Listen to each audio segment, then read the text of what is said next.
प्रसंगवश में आप सभी का स्वागत है।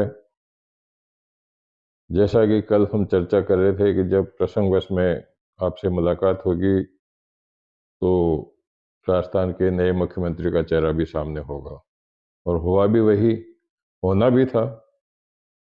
जब सुबह राजनाथ सिंह का 11:30 बजे आने का कार्यक्रम था, उसको 2 घंटे लेट हुआ तो फिर चर्चाएं होने लगी कि शायद विधायक दल की बैठक नहीं होगी। लेकिन सब कुछ पहले से तय था, और उन्होंने सबसे पहले आते ही होटल ललित में वसुंधरा राजे से मुलाकात की। 10 मिनट उनकी मुलाकात होने के बाद में ऐसा महसूस हुआ कि वसुंधरा राजे अब पार्टी के साथ ही है, और फिर वो भी ऐसा ही हुआ। जब राजनाथ सिंह होटल ललित से और भाजपा कार्यालय आए तो सीपी जोशी के साथ में उन्होंने वसुंधरा को भी अपनी गाड़ी में बैठाया और वो भाजपा कार्यालय आ गए। वहाँ 1-to-1 उन्होंने बात की विधायकों से। उस समय भी वसुंधरा राजे राजनाथ सिंह के बिल्कुल साथ बैठी रही। लेकिन कहते हैं ना कि कहने की चीज़ें होती है अलग और देखने की चीज़ें होती है अलग। जब सीपी जोशी ने वसुंधरा राजे को साफा पहनाया तो उन्होंने साफा क्षण भर में वापस खोल दिया। उससे ऐसा महसूस हो रहा था कि उनकी नाराज़गी है। नाराज़गी होना भी वाजिब था, क्योंकि सारे सीनियर्स को, अश्विनी वैष्णव, अर्जुन मेघवाल, ओम बिरला, ओम माथुर, प्रकाश गुप्ता, सुनील बंसल और कई, गजेंद्र सिंह जैसे कई नामों को उन्होंने बाईपास करके और पहली बार विधायक बने भजन लाल शर्मा को मुख्यमंत्री के चेहरे के रूप में वहाँ घोषित कर दिया। जब वसुंधरा राजे ने भजन लाल का नाम बोला तो एक बार तो विधायक दल के जो पूरा हॉल भरा हुआ था, वहाँ सन्नाटा छा गया। लेकिन बाद में राजनाथ सिंह ने कहा किसी को और कोई नाम बोलना हो तो बोलो, लेकिन किसी ने भी कोई दूसरा नाम नहीं बोला और टप्पा लग गया। तो अब भजन लाल का नाम आने के बाद में यही समझा जा, विशेष बात तो ऐसी नहीं है कि क्योंकि छत्तीसगढ़ में, मध्य प्रदेश में जब चौंकाने वाले नाम आए तो राजस्थान में भी चौंकाने वाले नाम की ही संभावनाएं बनी हुई थी। लेकिन फिर भी संशय था। सुबह बात हुई कि कैलाश चौधरी को चार्टर प्लेन से जयपुर बुलाया जा रहा है। बाद में बात हुई कि ओम बिरला आ रहे हैं, जबकि ओम बिरला लोकसभा में ही थे। लेकिन उनका नाम आने के बाद में, क्योंकि भजनलाल शर्मा का इतना कोई चर्चित नाम नहीं था, और सबसे बड़ी बात है कि जब विधायक दल की बैठक हुई तो चौथी लाइन में बैठे हुए थे। अब चौथी लाइन में बैठे हुए आदमी के लिए कौन सोच सकता है कि ये मुख्यमंत्री के चेहरे के रूप में घोषित किए जाने वाले हैं। तो और सबसे बड़ी बात तो यह है कि भजनलाल ने जो 2003 में एक चुनाव लड़ा था नदबई से, वहाँ सामाजिक न्याय मंच से चुनाव लड़ा था, तो निर्दलीय प्रत्याशी के सामने उनकी जमानत भी जब्त हुई थी। मतलब बागी होकर के उन्होंने चुनाव लड़ा था, लेकिन पता नहीं केंद्रीय नेतृत्व ने ऐसा क्या समझा कि भजनलाल शर्मा को मुख्यमंत्री घोषित कर दिया। खैर ये उनकी प्लानिंग थी, प्लानिंग के हिसाब से किस तरह से क्या किया ये पार्टी का मामला था। लेकिन अब भजनलाल ने सभी नेताओं की जमानत जब्त कर दी। जितने भी मुख्यमंत्री के दावेदार थे उनकी जमानत जब्त करके खुद सिंहासन पर बैठ गए।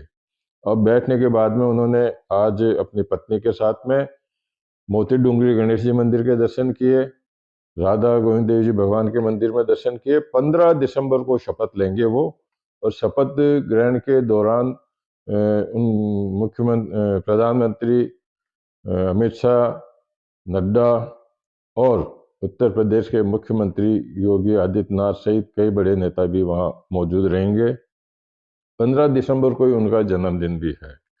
तो अब शपथ की तैयारी हो रही है। जो अन्य उप मुख्यमंत्री और विधानसभा अध्यक्ष घोषित किए हैं, इन सबसे ऐसा समझ में आ रहा है कि अब लोकसभा चुनाव को ध्यान में रख करके सारी नियुक्तियां की गई है। अब देखने वाली बात ये होगी कि मंत्रिमंडल में किन किन को स्थान मिलेगा, किसके समर्थकों को ज़्यादा स्थान मिलेगा।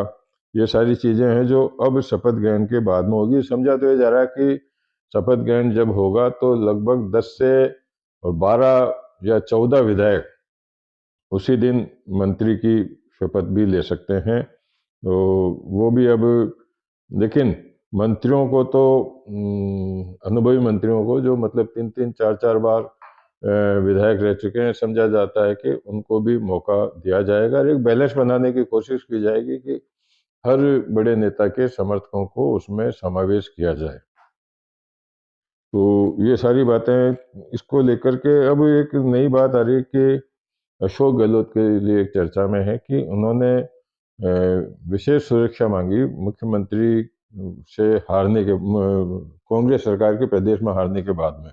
तो इसको लेकर के उनके यहाँ 5 पीएसओ लगाए गए हैं। 8 दिसंबर को आदेश ये बताते हैं, जिसमें 5 पीएसओ लगाए गए हैं, जिसमें 2 डीवाईएसपी रैंक के भी हैं। तो अब ये चर्चा हो रही है कि ऐसा क्या हुआ कि अब उनको सुरक्षा की जरूरत पड़ी। वो तो जननायक अपने आप को जननायक कहते थे।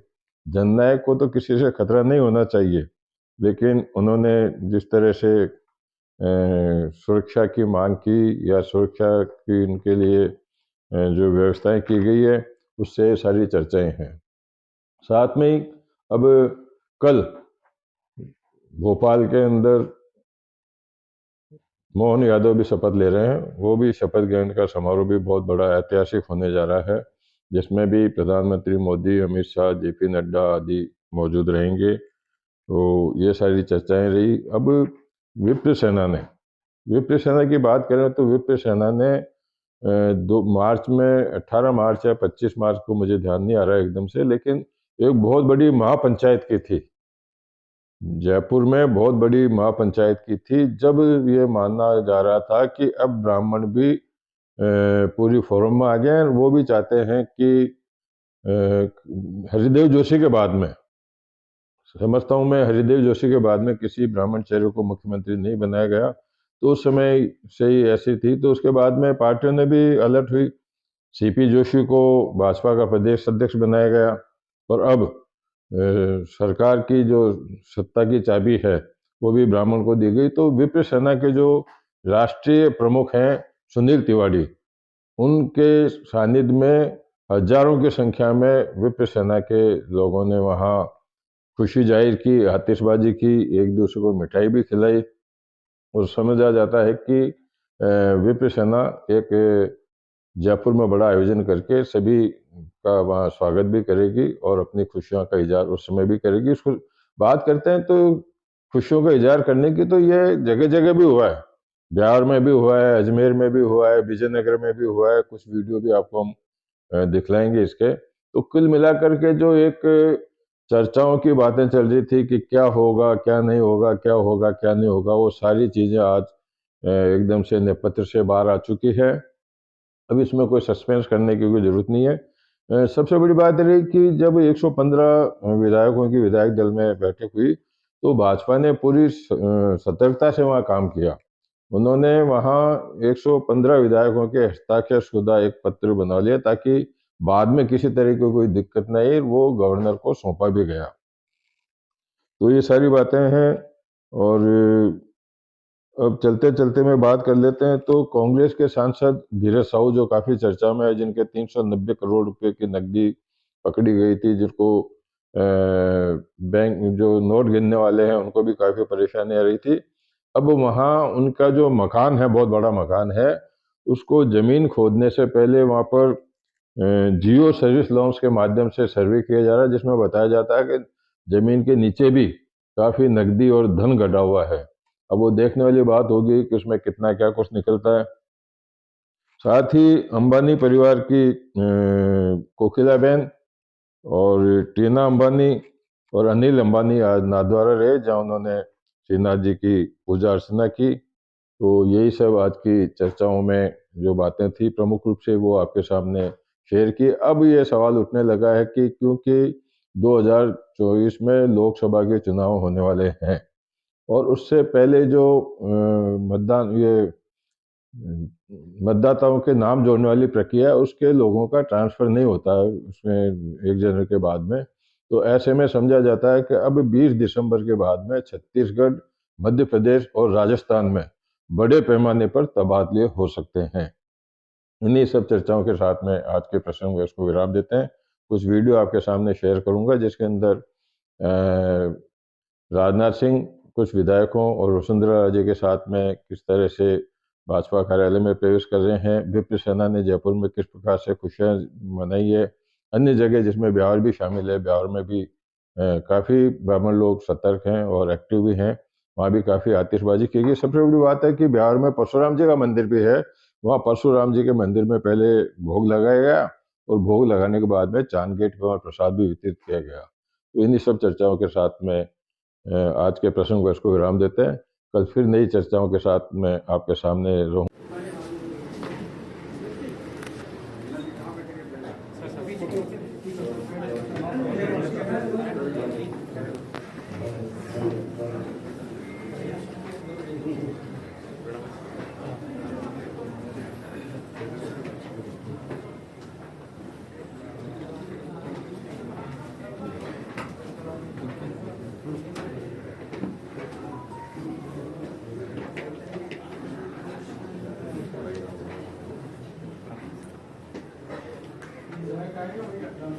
भैया इधर आइए।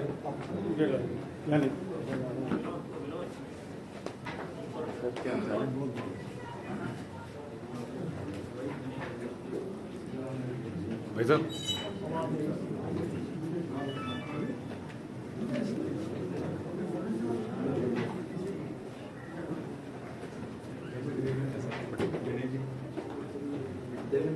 देवेंद्र जी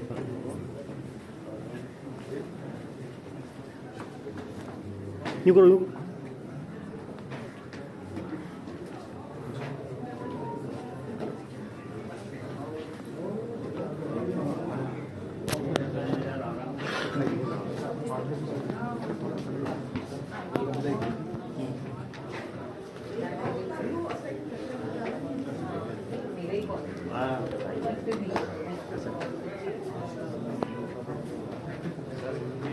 भाव जी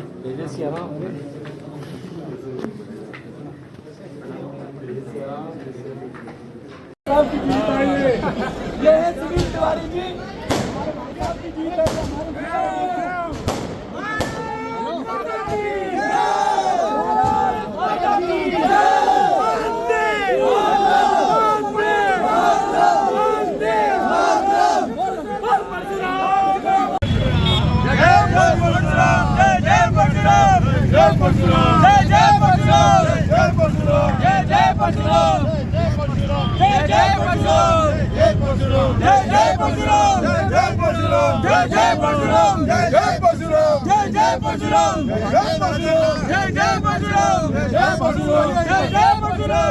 जय